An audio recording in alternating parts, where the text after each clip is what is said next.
श्रीलंका की जमीन पर चलेगा चीन का कानून। क्या श्रीलंका पर चीन कब्जा कर लेगा? पूरी दुनिया को पता है कि चीन अपनी चालबाजियों से गरीब देशों पर कब्जा कर अपनी विस्तारवाद नीति पर काम कर रहा है। पाकिस्तान और अफगानिस्तान के बाद अब उसके निशाने पर है श्रीलंका। आर्थिक मदद के बहाने श्रीलंका की जमीन को हड़पना चाहता है, उसके पोर्ट पर कब्जा करके सैन्य अड्डे के रूप में विकसित करना चाहता है और अब श्रीलंका की जमीन पर समुद्र के अंदर एक शहर बना रहा है, जिसके लिए काम भी शुरू हो चुका है। इसके लिए श्रीलंका की राजधानी कोलंबो के मशहूर गाले फेस के बीच से कुछ ही दूरी पर कई बड़ी बड़ी मशीनें काम कर रही हैं। श्रीलंका की जिस जमीन पर चीन शहर बना रहा है, उस जगह पर पहले समुद्र था।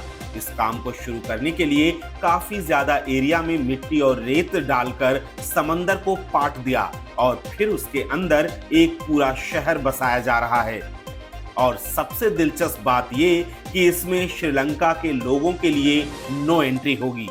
क्या है पूरा माजरा, हम आपको इस पूरे वीडियो में समझाएंगे। दरअसल श्रीलंका की जमीन पर जो कोलंबो पोर्ट सिटी बन रही है, वो समुद्र के अंदर चीन बना रहा है और इसका पूरा खर्चा चीन सरकार ही उठा रही है। बदले में चीन को 43% जमीन लीज पर मिलेगी। इस काम को पूरा करने के लिए बड़ी बड़ी मशीनों को भी लगा दिया गया है।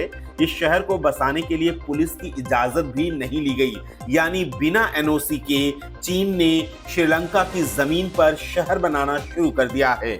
आर्थिक रूप से कमजोर पड़ चुके श्रीलंका को पैसों की जरूरत है और इसी बात का फायदा उठाकर मदद के नाम पर चीन श्रीलंका में मनमानी कर रहा है। पैसों की कमी के चलते श्रीलंका सरकार ने कई योजनाएं बंद करवा दी हैं। सभी बड़े बड़े काम को रोक दिए गए, लेकिन कोलंबो पोर्ट सिटी का काम चल रहा है, उसे रोका नहीं गया। श्रीलंका की जमीन पर इस सिटी को बनाया जा रहा है, लेकिन इस पर चीन का कानून चलाया जाएगा। एक तरफ श्रीलंका सरकार इसे कोलंबो पोर्ट सिटी और दूसरी तरफ चीन इसे चाइना पोर्ट सिटी कह रही है। इस काम को पूरा करने के लिए श्रीलंका की सरकार ने कई बड़े प्रोजेक्ट पर रोक लगा दी है। जिस जगह पर काम किया जा रहा है, वहां अंदर श्रीलंका और चीन दोनों झंडे लहरा रहे हैं, जिससे श्रीलंका सरकार को ये डर सता रहा है कि चीन पहले इस सिटी पर फिर पूरे देश पर कब्जा कर लेगा, क्योंकि करार के तहत बनने के बाद कोलंबो पोर्ट सिटी के 43% हिस्से पर पूरी तरह से चीन का कब्जा होगा।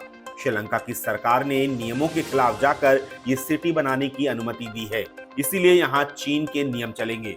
सवाल ये भी उठ रहे हैं कि इस पोर्ट सिटी से श्रीलंका को क्या फायदा होगा, जिसके कारण नियमों के खिलाफ जाकर इसे बनाने की अनुमति दी गई है।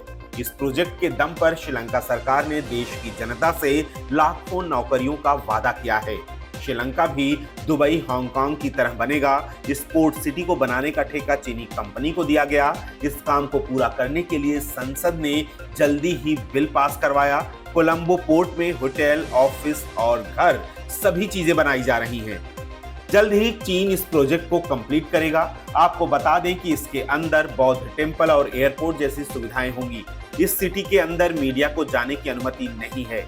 जहां काम किया जा रहा है, वहां अंदर श्रीलंका और चीन दोनों झंडे लहरा रहे हैं। चीन की इस नई चालबाजी से आप वाकिफ थे? चीन के चंगुल से बचने के लिए श्रीलंका को क्या करना चाहिए? The current problems that Sri Lanka is facing don't detract from the long-term value proposition of the port city. It's still in the same strategic location. It still has the same strategic premise of a different jurisdiction under which people could do business and reside. And in that sense, we still are playing the long game with the port city.